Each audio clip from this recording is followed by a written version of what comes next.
तो आज स्टार्ट करते हैं DPP3 वेक्टर्स में, और इसमें भी काफ़ी इंपॉर्टेंट क्वेश्चंस हैं।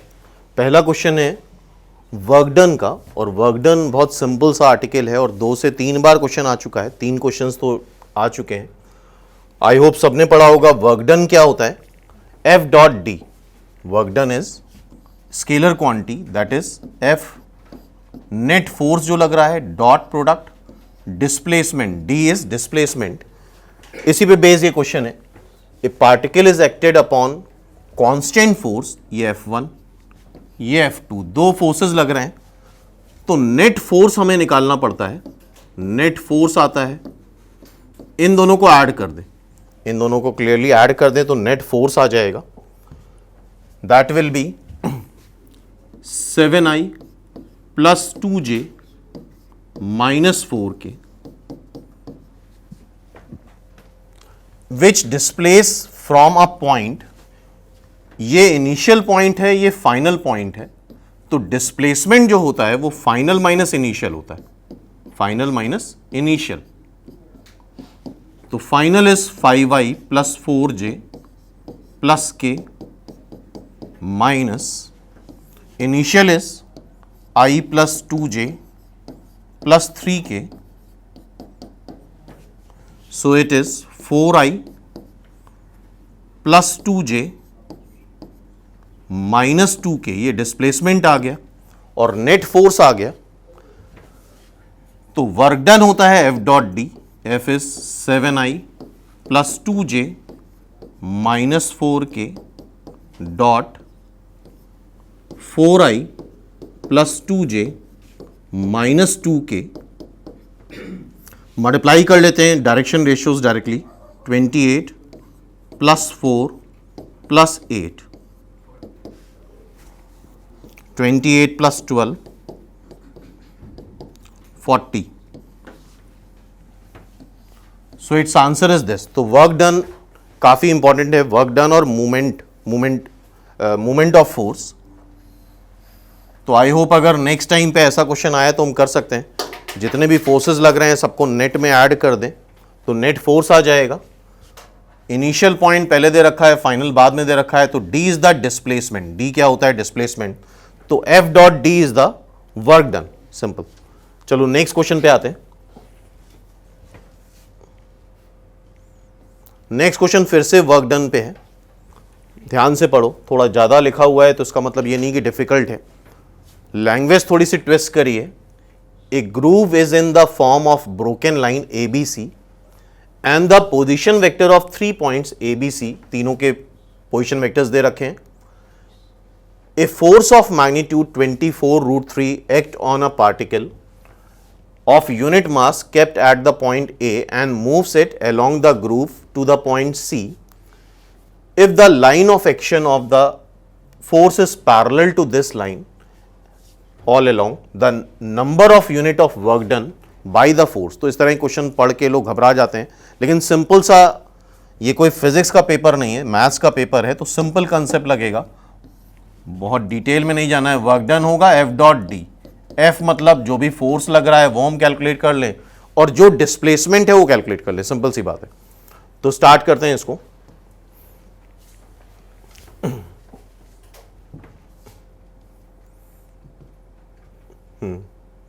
ध्यान से देखो, ABC एक लाइन है,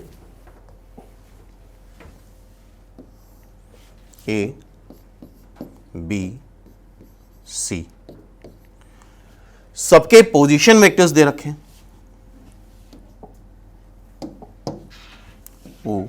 OA is 2I minus 3J plus 2K, OB is 3I plus 2J minus K cap, OC I plus J plus K cap. ठीक है, ए फोर्स ऑफ मैग्नीट्यूड, इतना मैग्नीट्यूड है, act along a particle at the point A and moves along the groove to C।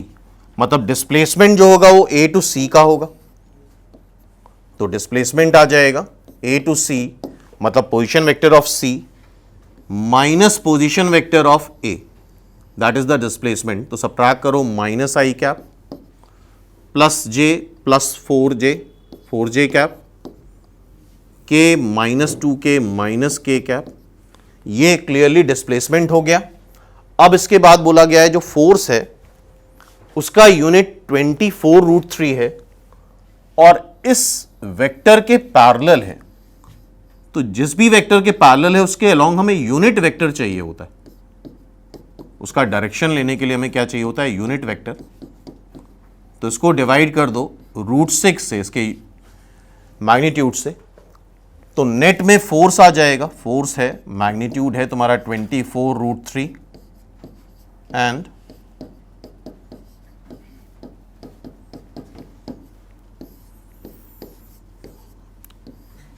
ये vector है जिसके parallel force लग रहा है, तो ये कैंसिल कर दो √3, चाहो तो बाद में कर लेना, और वर्क डन आ जाएगा F.D 24√3 by √6 I plus 2J plus K cap dot displacement minus I cap plus 4J cap minus K cap. Check कर लो एक बार कैलकुलेशन, ठीक है। सो नाउ अब इसका डॉट ले लेते हैं, ये √2 नीचे कर लूं, -1 प्लस 8 -1, तो यार है 24 इंटू 6 बाय √2। इसको 3 इंटू 2 लिख सकते हो, तो ये हो जाएगा 24 इंटू 3 इंटू √2। तो फाइनली देखो आंसर क्या आ रहा है,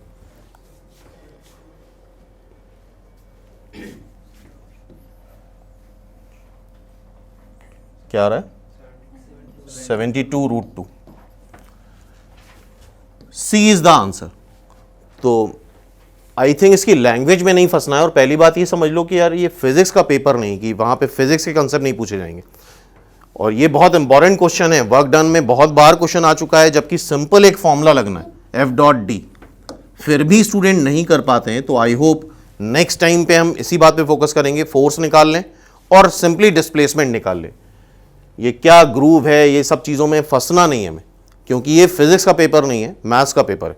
तो सिंपल कंसेप्ट लगेगा मैथ्स का F.D। तो आई होप इस तरह क्वेश्चन अब कर सकते हैं हम लोग। नेक्स्ट क्वेश्चन पे आते हैं। ये टाइप भी इंपॉर्टेंट है, और बाय द वे ये मॉड होता है, क्योंकि वेक्टर का हम स्क्वायर नहीं कर सकते। बुक्स में ऐसे ही लिखा होता है, लेकिन होता ये मॉड है, क्योंकि वेक्टर का स्क्वायर डायरेक्टली अलाउड नहीं है, फंडामेंटली गलत है वो चीज। ऐसे केस में हम वेक्टर को, सब लोग स्टार्ट करो करना, xi cap plus yj cap plus zk cap लेते हैं, और ijk का कंसेप्ट हमें पता है,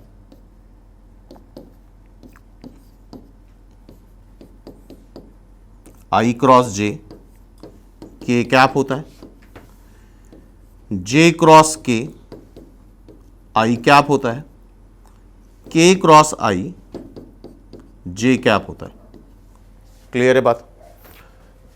अब सबसे पहले a का क्रॉस लो तुम,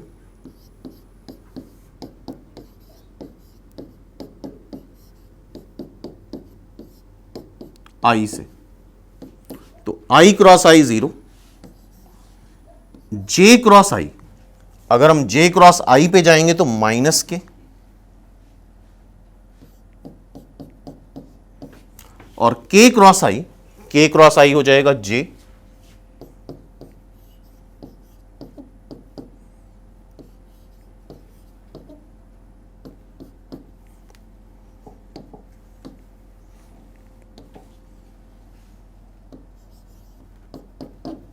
ठीक है।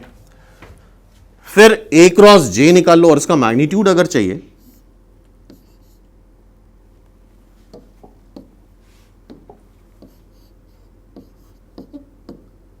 एक्सप्लेन करने में टाइम लगता है, लेकिन खुद करोगे तो z square plus y square, फिर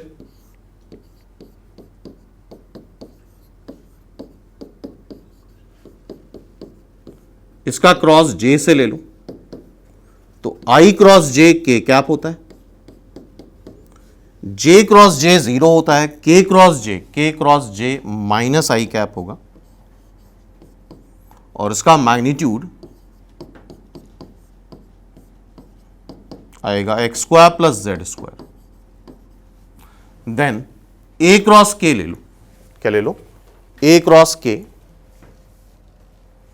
आई थिंक क्लियरली दिख रहा है, 2 times x square plus Y square plus Z square आ जाएगा। सिमेट्री काफी इंपॉर्टेंट होती है लेकिन फिर भी एक बार पूरा सॉल्व करके देख लो। आई क्रॉस के माइनस जे कैप, जे क्रॉस के आई कैप, के क्रॉस के 0 और इसका मैग्नीट्यूड अगर चाहिए हमें so x square plus Y square और तीनों को ऐड करोगे तो क्या आ जाएगा 2 times x square plus Y square plus Z square और ए अगर तुमने इसको एज्यूम करा है तो ये आई थिंक 2 मॉड ए का स्क्वायर आ रहा है। क्या एग्री हो सब लोग? So it's answer is 2 mod a का square, d is the answer. तो इस तरह क्वेश्चन हमेशा ए वेक्टर को x i cap plus y j cap plus z k cap assume करके ही करना है। नेक्स्ट क्वेश्चन पे बढ़ते हैं हम लोग। ये भी सिमिलर टाइप का क्वेश्चन है और ये आ चुका है और फिर से ए क्रॉस बी का डायरेक्टली स्क्वायर नहीं कर सकते, उसके मॉड का ही स्क्वायर कर सकते हैं। हाँ, ए डॉट बी चूंकि स्केलर आता है तो हम स्क्वायर कर सकते हैं सिंपल ब्रैकेट में भी। मॉड ए क्रॉस बी होता क्या है, mod a mod b sine theta का whole square. A dot b क्या होता है, mod a mod b cos theta का whole square. Mod a square mod b square common ले लो,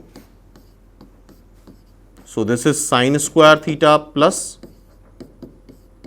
cos square theta, so finally it is mod a square plus mod b square, जिसको इन्होंने इस तरह से लिख दिया है b is the answer। तो आई होप ये क्वेश्चन भी क्लियर है, सिंपल क्वेश्चन है, ठीक है। लेकिन कई बार सिंपल क्वेश्चन में भी प्रॉब्लम हो जाती है तो चीज़ों को कैटेगराइज मत करना, ध्यान से सारी चीज़ें देखना है। तो जेन्युइनली ये मॉड ए स्क्वायर और मॉड बी स्क्वायर लिखना चाहिए क्योंकि ए वेक्टर और बी वेक्टर का डायरेक्टली हम स्क्वायर नहीं कर सकते, लेकिन बुक्स में कई बार इस तरह से लिखा होता है।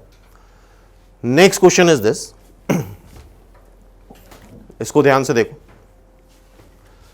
The unit vector perpendicular to this vector and this vector,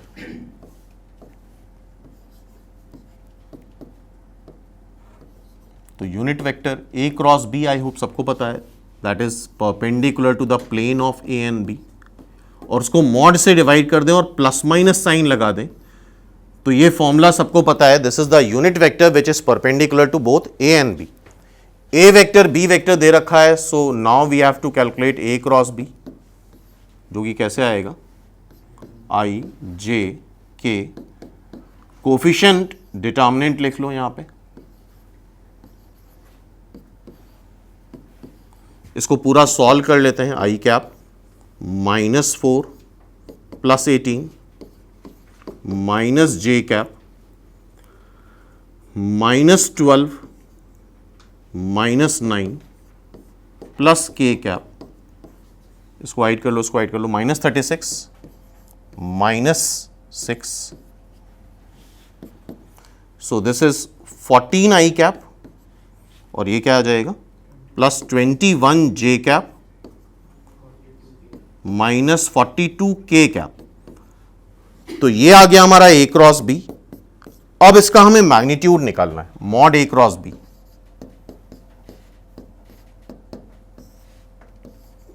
सो 14 का स्क्वायर प्लस 21 का स्क्वायर प्लस -42 का स्क्वायर, पूरा सॉल्व करोगे तो आई थिंक 49 आता है। चेक करा किसी ने, क्या ये 49 आ रहा है? तो यहां पे जब हम रखेंगे 49 जब रखोगे तो ये हो जाएगा 2i cap plus 3j cap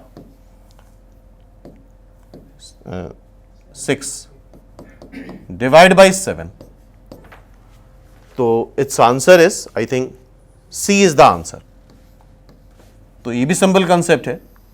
any unit vector perpendicular to two vector is plus minus A cross B upon mod of A cross B, mod of A cross B. चूंकि सारे प्लस में ही थे तो हमने माइनस साइन कंसिडर नहीं करा, अगर नहीं मैच करता तो अब माइनस साइन ले लेते। ठीक है, चलो नेक्स्ट क्वेश्चन देखते हैं। क्वेश्चन नंबर 6, यहां पूछा है sine of the angle between these two vector. अच्छा, एंगल निकालने का बेस्ट फॉर्मूला होता है डॉट प्रोडक्ट। क्रॉस में ज्यादा जाने की कोशिश मत करो। ए डॉट बी निकाल लो,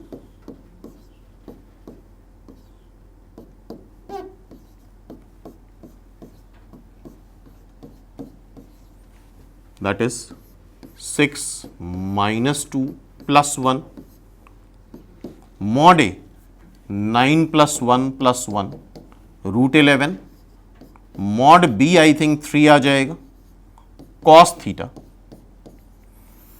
यह आ रहा है 5, ये cos थीटा आ गया। इसको हम लिख सकते हैं 5, 3 को √9 लिख करके। ठीक है, और तुम चाहो तो ऐसे भी लिख सकते हो 25/99 का √। तो cos थीटा पता है, तुम sin थीटा निकाल सकते हैं। ये थीटा है, cos theta is base upon hypotenuse. तो जरा परपेंडिकुलर कैलकुलेट करो, कितना आ रहा है? 74 √74। सो sin theta will be perpendicular upon hypotenuse. I think it's answer is a. तो बेटर ए रहेगा, बिकॉज ए क्रॉस बी निकालने में डिटर्मिनेंट वगैरह में गड़बड़ करते हैं। तो जब कभी भी एंगल की बात हो तो हमेशा क्या निकालो? Dot product. क्लियर है? नेक्स्ट देखते हैं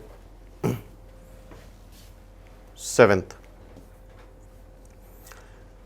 ये सब बड़े सेंसिटिव टॉपिक हैं, जैसे right handed system, work done, movement of force, ये सब कम पढ़ के जाते हैं लोग, और इस पे बेस भी 3 से 4 बार क्वेश्चन आ चुका है। यूजुअली लोगों को नहीं याद रहता है right handed system.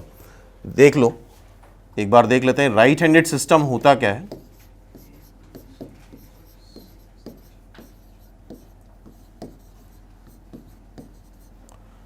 ABC suppose कर लो राइट हैंडेड सिस्टम है, तो पहली चीज तो ये म्यूचुअली परपेंडिकुलर होंगे, मतलब a is perpendicular to b, b is perpendicular to c. Clear है? इसके बाद तुम एबीसी को इस तरह से बना लो एंटी क्लॉकवाइज सेंस में।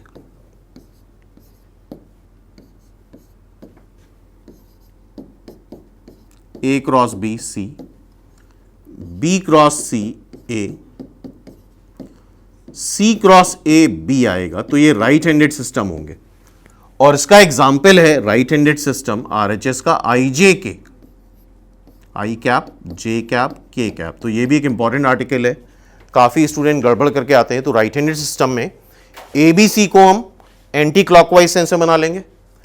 पहली चीज़ म्यूचुअली परपेंडिकुलर है, दूसरी चीज़ ए क्रॉस बी सी आएगा, बी क्रॉस सी ए आएगा, सी क्रॉस ए बी आएगा। तो ये हो गया right handed system. I hope इतनी बात क्लियर हो गई।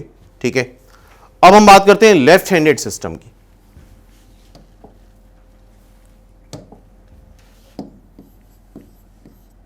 कितना नोट कर लो?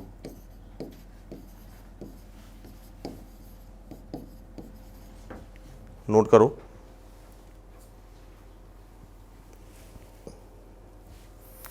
अगर ABC left handed system form कर रहे हैं तो एबीसी म्यूचुअली परपेंडिकुलर होंगे, पहली कंडीशन। दूसरा तुम इस तरह से बनाना, एसी बी बनाना। क्या बनाना? AC B. सी को बीच में ले आओ, तो सी क्रॉस बी ए आएगा, बी क्रॉस ए सी आएगा, ए क्रॉस सी बी आएगा। हाँ भाई, सो this is left handed system. ध्यान से देखो इसको, ये गड़बड़ करके आते हैं और कई बार ये क्वेश्चन आ चुका है निमसेट में। तो I hope right handed system और लेफ्ट हैंडेड सिस्टम याद रहेगा। क्लियर है? तो आप देखो सी एक वेक्टर है जो हमें निकालना है, एसीबी राइट हैंडेड सिस्टम बना रहे हैं। एसीबी, अभी तक एबीसी था, अब क्या है? एसीबी। एसीबी है तो इसको तुम ऐसे बना लो,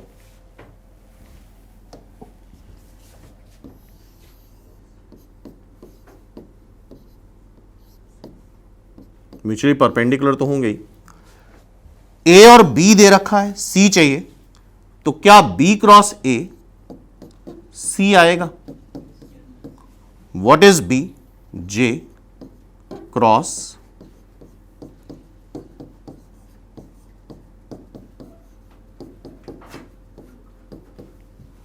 और आई जे के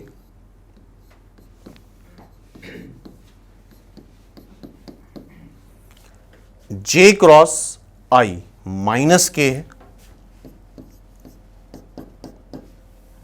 जे cross J 0, j cross k i, so this will be c. Check करो ऐसा कोई आंसर है क्या?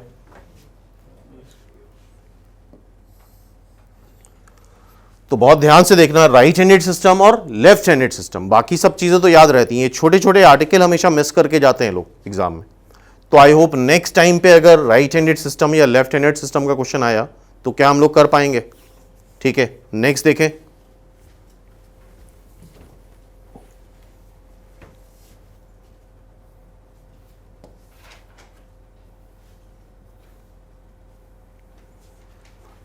अब ये मूवमेंट ऑफ फोर्स के भी क्वेश्चन 3 से 4 बार आ चुके हैं और ये भी मिस करके आते हैं लोग। मूवमेंट क्या होता है? रोटेशनल फोर्स होता है। मूवमेंट को यूजुअली टाउ से रिप्रेजेंट करते हैं। ये आर क्रॉस एफ, आर होता है जिसके अबाउट ये फोर्स लगाया जाएगा। किसी भी चीज को रोटेट करने के लिए रोटेशनल फोर्स लगाना होता है, that is movement of force. Simple question है और इसके बियॉन्ड कुछ नहीं, 2 क्वेश्चन इंक्लूड करें, इन्हीं में से ही कुछ ना कुछ आ जाता है हर साल। 3 फोर्सेस, 3 फोर्सेस हैं, are acting at a point 0, 1, 2, तो हमेशा नेट फोर्स निकाल लो, सबको ऐड कर दो। I plus 2I plus I 4I cap, 2J plus 3J 5J minus J 4J cap, -3K plus K plus 2K। क्या नेट फोर्स इतना आ रहा है? और ये नेट फोर्स काम कर रहा है इस पॉइंट पे, लेट्स से इसको A मान लेते हैं।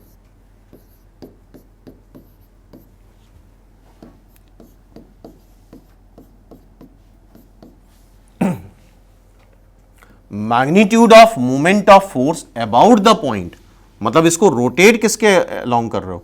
इसके अलोंग, दैट इज 1, -2, 0। तो नेट फोर्स आ गया और जिस पॉइंट के अबाउट रोटेट कर रहे हो वो आ गया। इतना बनाओ पहले।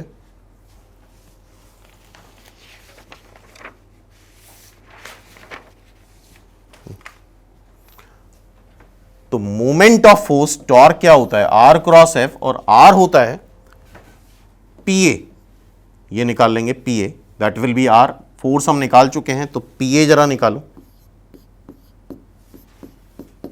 0 माइनस आई कैप 1 प्लस 3J cap plus 2K cap. Net force आ चुका है, आर क्रॉस एफ निकाल लो जरा। आर क्रॉस एफ कैसे निकालते हैं? IJ K -1 3 2, एफ क्या है? 4 4 2। जरा पूरा सॉल्व करो सभी लोग, एवरीवन पूरा सॉल्व करके देखो।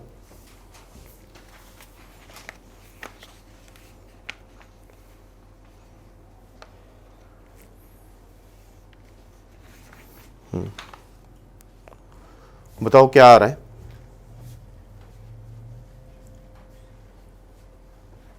निकालो फटाफट।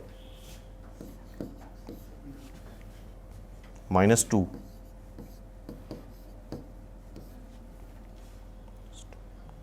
-10 -4 -12 -16। ये टॉर्क आ गया। तो आई होप इतनी बात सबको समझ में आ गई। ठीक है, अब इसका मैग्नीट्यूड चाहिए हमें, तो √4 प्लस 100 प्लस 16 का स्क्वायर 256। जरा पूरा कैलकुलेट करो कितना आ रहा है।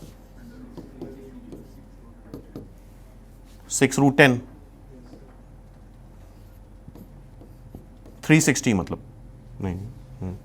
ठीक है, तो आई होप क्लियर है। Are cross F is the movement of force, मतलब रोटेशनल फोर्स, और जिसके अबाउट रोटेट कर रहे हैं उससे वेक्टर निकलता है।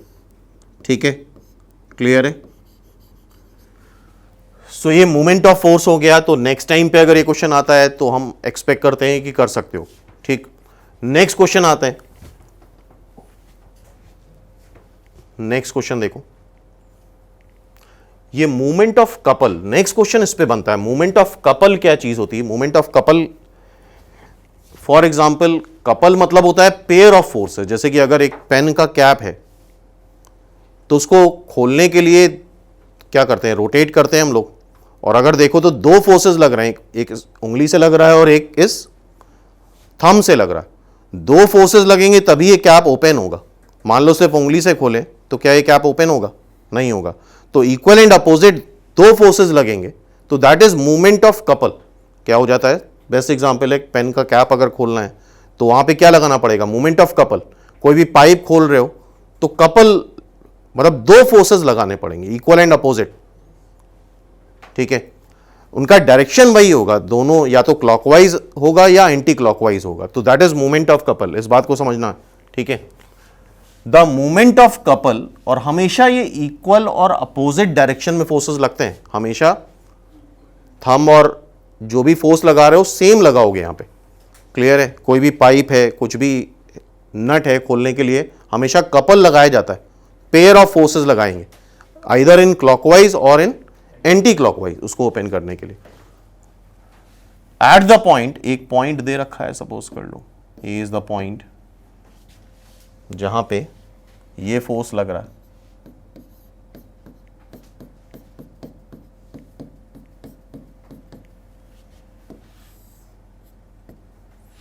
इक्वल एंड अपोजिट फोर्स लग रहा है, -5I माइनस के कैप। इसका पोजीशन वेक्टर दे रखा है 9 -1 2, और इसका पोजीशन वेक्टर दे रखा है 3 -2 1। तो आई होप समझ रहे होगे मूवमेंट ऑफ कपल क्या होगा? पेयर वाइज फोर्स लगते हैं, इक्वल एंड अपोजिट, दो पॉइंट पे। ठीक है, तो हमें निकालना क्या है? Movement of couple. इतना पहले नोट करो, ये पूरा डायग्राम बनाओ इतना।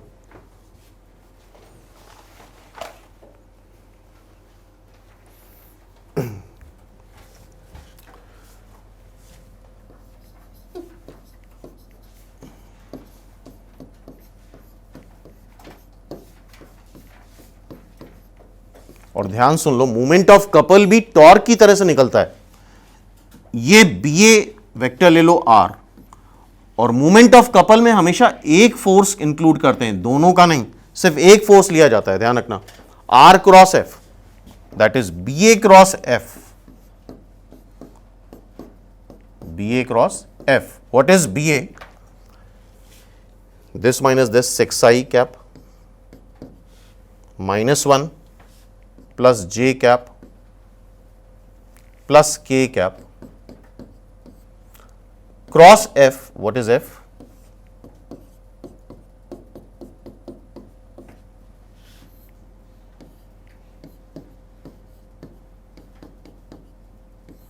तो इस बात का ध्यान रखना, हमेशा एक फोर्स लेंगे, लिखे दो फोर्सेस होंगे लेकिन यहां पे लेंगे एक फोर्स।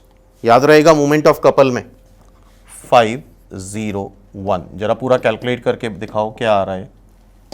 सभी लोग, एवरीवन कैलकुलेट करो उसको।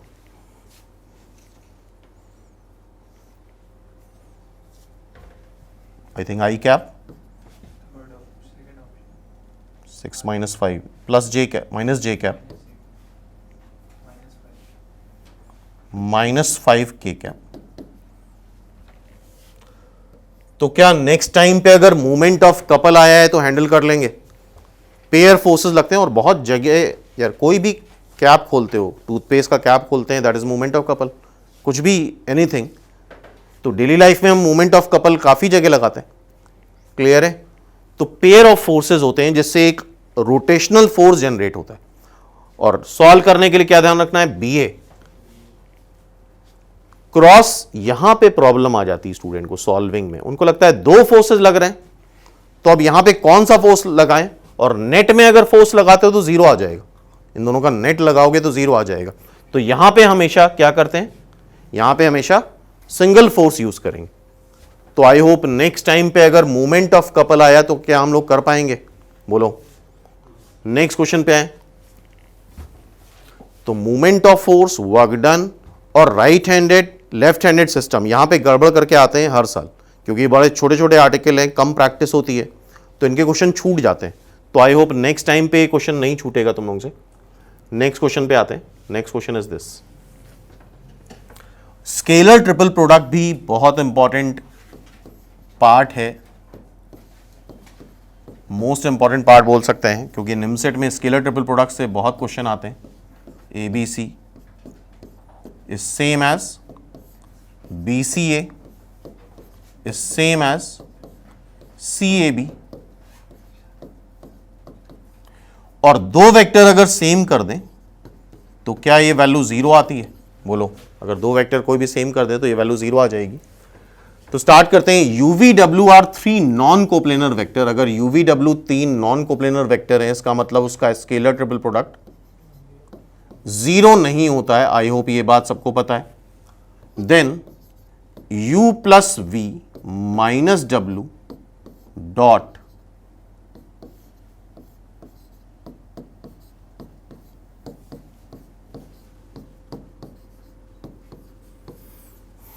इसको पूरा सॉल्व करते हैं।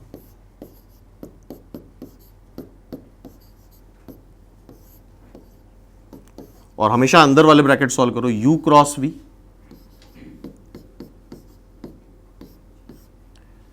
Minus U cross W minus V cross V करोगे जीरो आ जाएगा, प्लस V क्रॉस W। तो आई होप इतनी बात क्लियर है। अब हम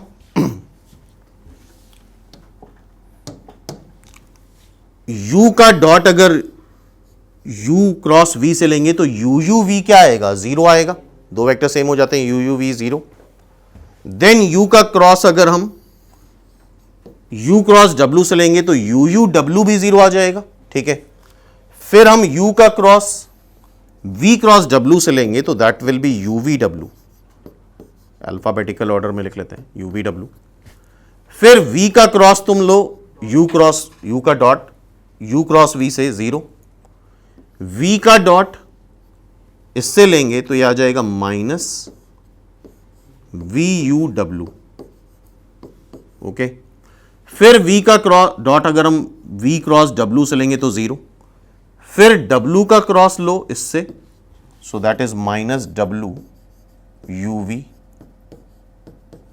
फिर W का डॉट इससे लोगे जीरो आएगा, W का डॉट V क्रॉस W से लेंगे तो भी जीरो आएगा। दो वेक्टर सेम हो जाते हैं तो स्केलर ट्रिपल प्रोडक्ट जीरो आता है। अब बना के देख लो UVW।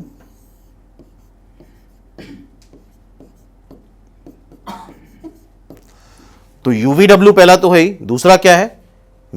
VUW। तो ये सेम हो जाएगा UVW, माइनस माइनस एडजस्ट करा दो क्योंकि वो एंटी क्लॉकवाइज जा रहा है, तो that is UVW and WUV is again UVW.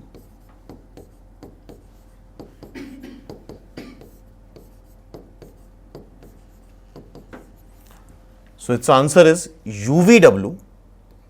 Scalar triple product क्या होता है? U dot V cross W। तो I think second is the answer. तो आई होप ये बात क्लियर है। क्लियर है। तो स्केलर ट्रिपल प्रोडक्ट भी मोस्ट इंपॉर्टेंट आर्टिकल है। अगर 5 से 6 क्वेश्चन आ रहे हैं, मान के चलो 2 क्वेश्चन तुम्हारे स्केलर ट्रिपल प्रोडक्ट के होंगे। क्लियर है। सो नेक्स्ट क्वेश्चन पे बढ़े। नेक्स्ट क्वेश्चन देखो।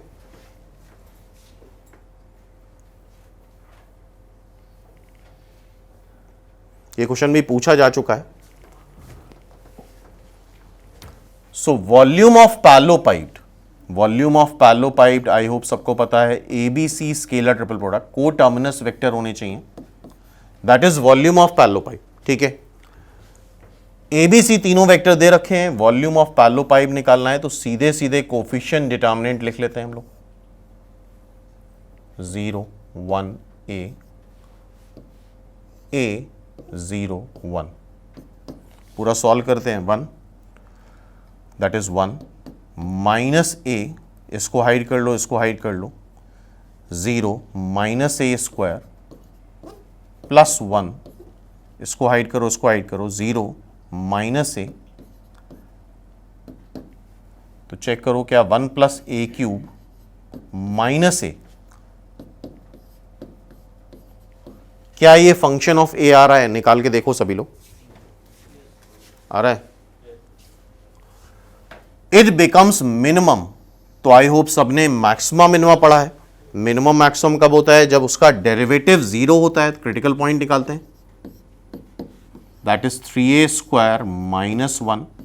क्रिटिकल पॉइंट निकालने के लिए इसको 0 करोगे तो A आएगा प्लस माइनस 1/√3। किस पे मैक्सिमम है, किस पे मिनिमम है, तो उसके लिए डबल डेरिवेटिव टेस्ट निकाल लो, 6A। और तुम्हें पता है अगर डबल डेरिवेटिव किसी पॉइंट पे पॉजिटिव आता है तो वहां पे मिनिमा होता है, तो A इज इक्वल टू 1/√3 पे मिनिमम वैल्यू होगी। अगर डबल डेरिवेटिव नेगेटिव आ जाएगा, नेगेटिव किस पे आएगा? माइनस 1/√3 पे,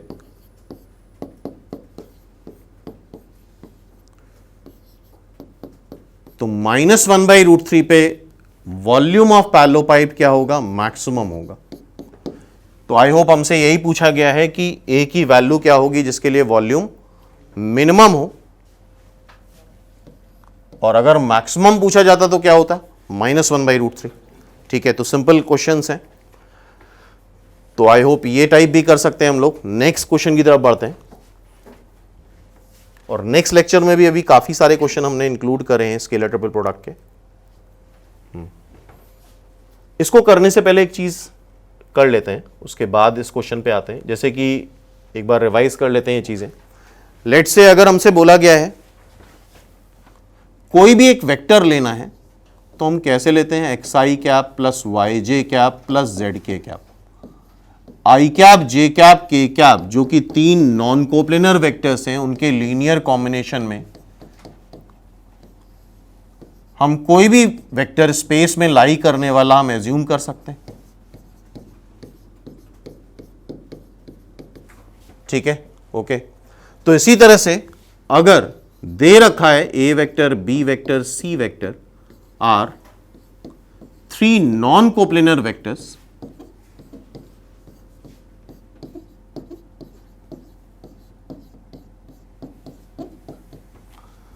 तो जिस तरह से हमने ये वेक्टर एज्यूम करा है स्पेस में, कहीं पे भी कभी भी ये वेक्टर हम एज्यूम कर सकते हैं, तो उसी तरह से स्पेस में लाई करने वाला कोई भी वेक्टर हम इस तरह से एज्यूम कर सकते हैं 3 नॉन कोप्लेनर वेक्टर्स के लीनियर कॉम्बिनेशन में, lambda mu delta R any arbitrary constant. ठीक है, इसी तरह से अगर ABC 3 नॉन कोप्लेनर वेक्टर हैं तो A cross B, B cross C, C cross A भी तीनों नॉन कोप्लेनर वेक्टर्स आएंगे।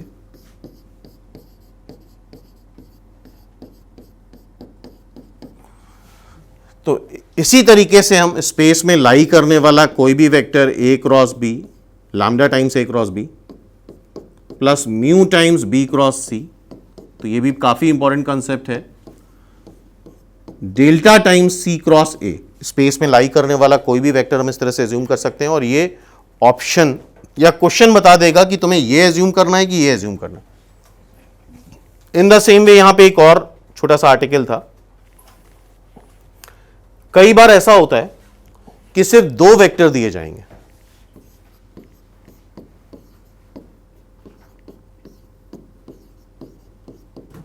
To non zero non collinear vectors,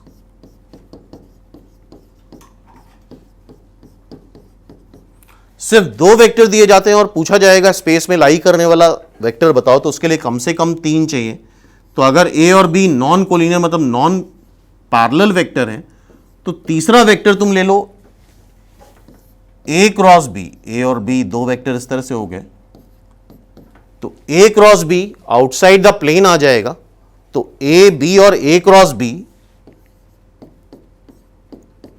ये 3 नॉन कोप्लेनर वेक्टर्स हो जाएंगे। Non coplanar vector short form में लिख दिया। तो अब स्पेस में लाई करने वाला कोई भी वेक्टर हम इस तरह से लिख सकते हैं, lambda a plus mu b plus delta a cross b. तो ये काफी इंपॉर्टेंट आर्टिकल है। कई बार स्टूडेंट इसको नहीं समझ पाते हैं कि ये क्यों लिखा जा रहा है। तो जैसे हम x i cap plus y j cap plus z k cap लिखते हैं स्पेस में लाई करने वाला कोई भी वेक्टर, उसी तरह से ये 3 वेक्टर भी लिखे जा सकते हैं। और कौन सा कब लिखना है ये तुम्हें ऑप्शन बताएगा या क्वेश्चन की लैंग्वेज बता देती है। ठीक है, तो स्टार्ट करते हैं। नेक्स्ट क्वेश्चन इसी पे बेस्ड है। नेक्स्ट क्वेश्चन ये है, A B C be any 3 non zero non coplanar vector, then any vector R is equal to. ध्यान से देखो, वही कंसेप्ट है। कोई भी वेक्टर स्पेस में लाई करने वाला हम इस तरह से ले सकते हैं, एक्स ए plus Y B plus Z c. ठीक है, अभी देखते हैं एक्स वाई जेड स्केलर्स थे, लैम्डा म्यू डेल्टा, उस तरह से एक्स वाई जेड है, इनकी वैल्यूज कैसे निकालते हैं। तो बी क्रॉस सी से डॉट ले लो। पहले क्या ले लो, बी क्रॉस सी से dot, r dot b cross सी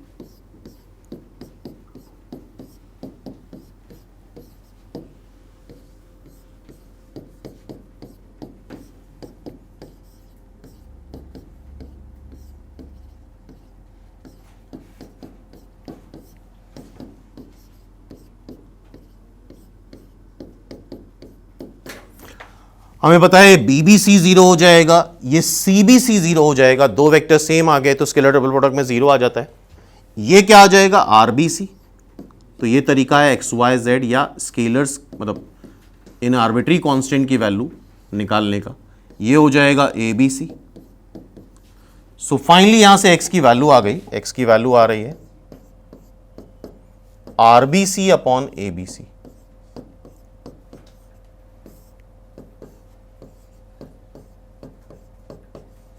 आरबीसी अपॉन एबीसी। फिर इसी तरह से तुम सी क्रॉस ए या ए क्रॉस बी से भी क्रॉस ले सकते हो। तो लो जरा सी क्रॉस ए से। तो ये तरीका होता है स्केलर्स की वैल्यू निकालने का। सी क्रॉस ए से डॉट ले रहे हैं,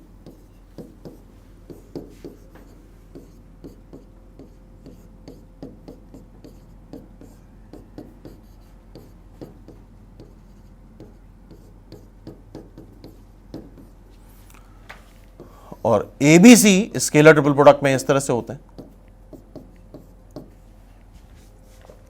तो सी ए सी 0, बी सी ए ये आर सी ए हो गया। बी सी ए को तुम ए बी सी लिख सकते हो। तो इस तरह से हमने यहां पे y की वैल्यू कैलकुलेट कर ली। इस तरह से हमने y की वैल्यू कैलकुलेट कर ली। y की वैल्यू आ रही है हमारी RCA, और सिमेट्री एक बहुत इंपॉर्टेंट चीज होती है। मेरे ख्याल से सिमेट्री से समझ ये होगे कि z की वैल्यू कैसे आएगी। अगर हम डॉट ले लें a क्रॉस b से, तो सिमेट्री में z आ जाएगा R A B upon A B C. तो देखो जरा x क्या आ रहा है, R B C upon A B C. ठीक है, y क्या आ रहा है, R C A upon A B C. Match कर रहा है ना। z क्या आ रहा है, R A B upon A B C. तो इसका मतलब हमारा एजम्पशन सही है। आर को हम क्या ले लें, एक्स ए plus Y B plus Z c. तो ये एनी वेक्टर इन स्पेस है, ये कोई भी वेक्टर स्पेस है जो कि a B c three non coplanar vector के टर्म में एक्सप्रेस कर सकते हैं। तो ये सॉल्यूशन ऑफ वेक्टर इक्वेशन के कंसेप्ट में आता है। अच्छा, यहीं पे अगर तुम्हारा a cross b, b cross c, c cross a होता तो फिर हम ए बी सी से कंसेक्यूटिवली डॉट ले लेते, ए से डॉट, फिर बी से डॉट, फिर सी से डॉट। तो आई होप ये टाइप समझ में आ रहा है, क्लियर है। तो नेक्स्ट टाइम अगर ऐसा कुछ पूछा गया तो हम बता सकते हैं। चलो फिर नेक्स्ट क्वेश्चन पे आते हैं।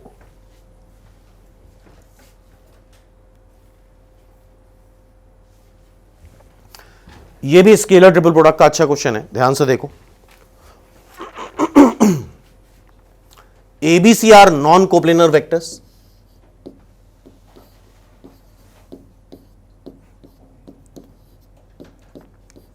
तो स्केलर ट्रिपल प्रोडक्ट जीरो नहीं आता है, पहली चीज। Lambda is a real number. ये तीन वेक्टर दे रखे हैं, आर नॉन कोप्लेनर। तो नॉन कोप्लेनर और कोप्लेनर के लिए सबसे अच्छा कॉन्सेप्ट स्केलर ट्रिपल प्रोडक्ट ही होता है। इसका मतलब इसका स्केलर ट्रिपल प्रोडक्ट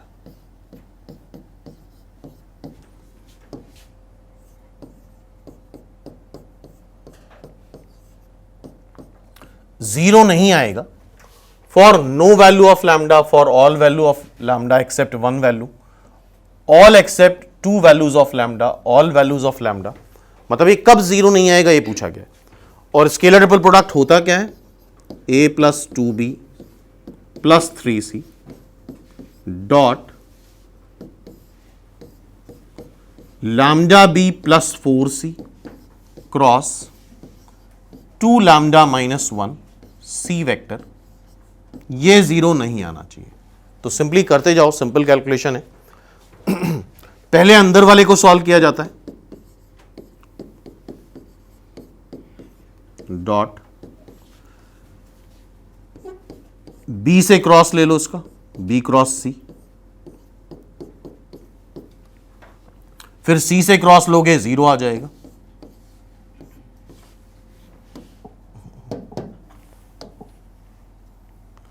अब हम पहले ए से क्रॉस लेंगे तो ए क्रॉस बी क्रॉस सी आ जाएगा, A B C, scalar triple product A B C. Obviously B से क्रॉस लोगे B B C zero, C से क्रॉस लोगे सी बी सी जीरो। और scalar triple product A B C zero नहीं होगा क्योंकि A B C non coplanar vectors है। तो अगर ये जीरो नहीं है तो इसका मतलब इसको भी जीरो नहीं होना चाहिए।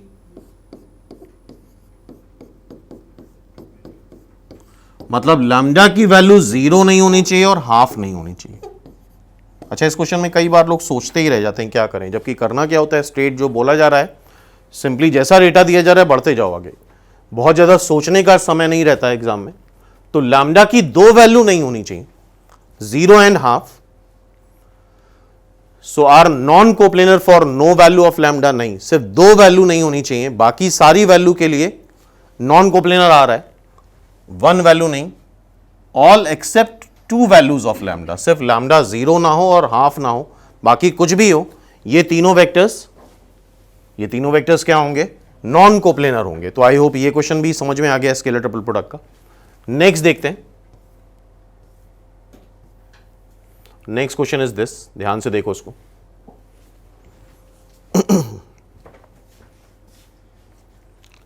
XYZ are distinct scalars, XA plus YB plus ZC, XB plus YC plus ZA, XC plus YA plus ZB। Scalar triple product इनका जीरो है, मतलब ये तीनों वेक्टर्स कोप्लेनर हैं। ABC नॉन कोप्लेनर है, ABC नॉन कोप्लेनर है मतलब, और ये थोड़ा लेंदी क्वेश्चन है, इसको याद भी रखना। ये जीरो तब आता है जब x plus Y plus Z zero आता है। देख रहे हो सिमेट्री में X A plus Y B plus Z C, X B plus Y C plus Z A, X C plus Y A plus Z B. एक बार इसको finally solve करते हैं, देखते हैं। तो स्केलर ट्रिपल प्रोडक्ट में ये बनेगा क्या? एक्स ए, थोड़ा लेंदी क्वेश्चन है, ध्यान से समझ के करना होगा। और स्केलर ट्रिपल प्रोडक्ट में कोई भी एस्पेक्ट मत छोड़ो, बिकॉज मोस्ट इंपॉर्टेंट पार्ट है ये। X B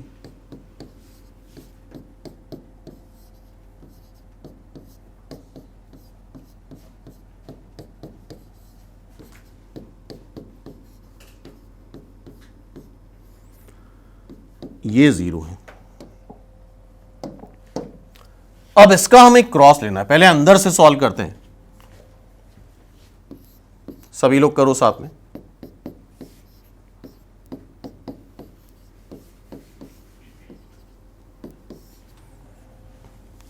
x square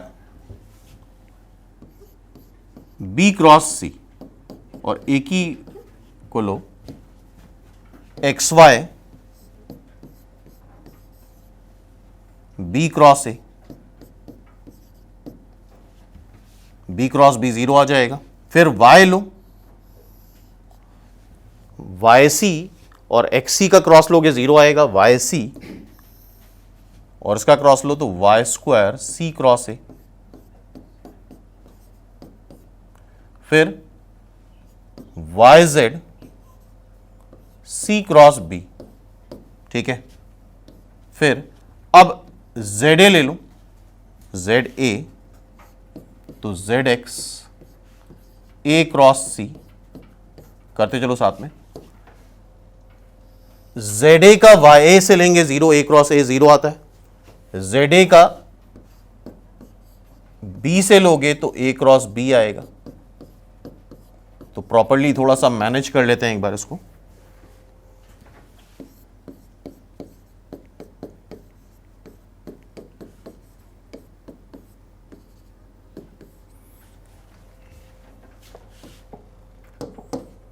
x square b cross सी, इसको माइनस में कर लो, सी क्रॉस बी को क्या कर लो माइनस बी क्रॉस सी, तो यह आ जाएगा x square minus Y z B cross c. Then z square a cross b और इसको माइनस में कर लो तो यह आ जाएगा z square minus x y a cross b. फिर y square c cross a, y square minus x y c cross a, sorry y square minus x z. थोड़ा कैलकुलेशन है लेकिन सारे ही क्वेश्चन बहुत इजी कैलकुलेशन वाले नहीं आते, कई में कैलकुलेशन काफी करना होगा, तो उसके लिए प्रिपेयर रहना है। अब फर्दर हम डॉट लेने वाले हैं। अब यहां पे फर्दर डॉट लेने वाले हैं, तो हम लेने वाले हैं ए से डॉट। ए से डॉट ऑब्वियसली तुम ए क्रॉस बी का ही ले सकते हो, तो यह आ जाएगा X X square minus Y Z A B C, scalar triple product which is not 0 दे रखा है, एबीसी नॉन कोप्लेनर है, ठीक है। फिर ए का डॉट तुम ए क्रॉस बी से नहीं ले सकते, सी क्रॉस ए से नहीं ले सकते। फिर बी का डॉट तुम सी क्रॉस ए से लोगे, बी का डॉट किससे लोगे सी क्रॉस ए से, तो that is Y Y square minus x Z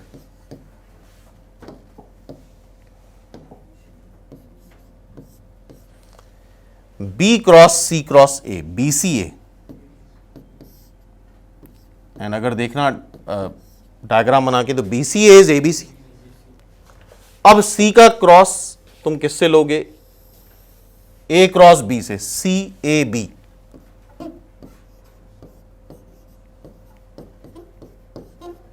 C A B भी ए बी सी होगा, और आई थिंक अगर देखो तो तीनों ए बी सी हैं,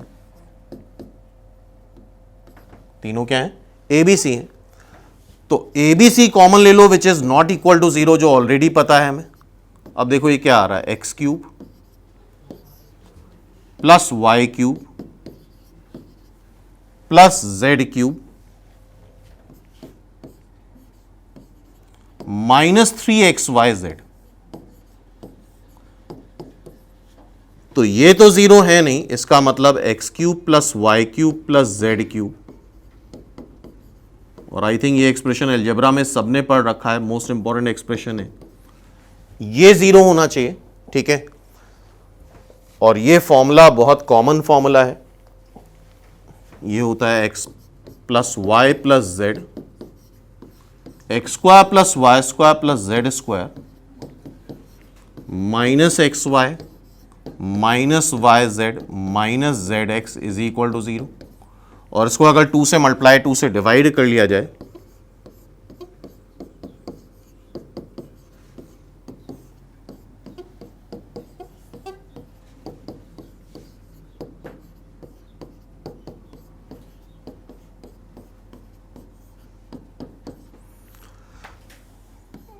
या तो ये जीरो होगा या फिर ये जीरो होगा, या तो x plus Y plus Z zero आएगा, और ये जीरो तब आएगा एक्स वाई जेड रियल है जब x is equal to Y is equal to Z होगा। तो एलजेब्रा का काफी फेमस फॉर्मूला है। तो दो आंसर आ रहे हैं, either x is equal to Y is equal to Z या x plus Y is equal to Y plus Z is equal to zero. और बाय द वे यहां पे दे रखा है X Y Z are distinct scalar, मतलब different है। तो एक्स वाई जेड अगर डिफरेंट है तो इक्वल नहीं हो सकते, तो उस केस में x plus Y plus z ही जीरो आएगा, x is equal to Y is equal to z equal नहीं आएगा। तो आई होप इतनी बात समझ में आ रही है, ठीक है, क्लियर है। तो इसको नेक्स्ट टाइम के लिए याद रखना, क्योंकि इतना कैलकुलेशन का टाइम रहता नहीं। अगर सेम क्वेश्चन आता है स्केलर ट्रिपल प्रोडक्ट से तो इसमें याद होना चाहिए कि x plus Y is equal Y plus Z is equal to zero, ठीक है। तो अब नेक्स्ट लेक्चर में हम लोग स्केलर ट्रिपल प्रोडक्ट के और भी कुछ क्वेश्चंस करेंगे, सारी वैरायटी कवर कर लेंगे, जिससे इससे रिलेटेड अगर कुछ भी आता है तो हम कर पाएँ इजीली।